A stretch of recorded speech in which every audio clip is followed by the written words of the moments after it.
మనలో ఉన్న ఆట నైపుణ్యం వెలికి రావాలి, ప్రజల గుర్తింపు జరగాలంటే నైపుణ్యం కలిగిన ఆటగాడితో పోటీ పడాలి అని పెద్దలు చెప్తూ ఉంటారు.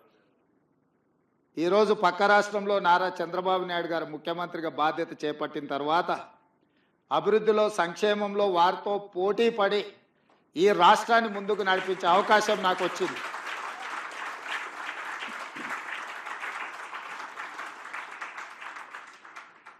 గతంలో 12 గంటలు పనిచేస్తే సరిపోతుంది, అంతకు మించి అవసరం లేదు అనుకునేవాడిని. కానీ ఇప్పుడు వారు 18 గంటలు పనిచేస్తే నేను 12 గంటలతో సరిపెడితే కుదరదు. కాబట్టి మా అధికారులకు, మా సహచరులకు మనం కూడా 18 గంటలు పని చేయాల్సిందే. అభివృద్ధి విషయంలో, సంక్షేమం విషయంలో పోటీపడి ఈ 2 తెలుగు రాష్ట్రాలు ప్రపంచానికే ఒక రోల్ మోడల్గా నిలబడాలి అని నేను భావిస్తున్నాను. ఆ దిశగా మా ఆలోచన, మా విధానాలు, మా నిర్ణయం ఉంటుంది.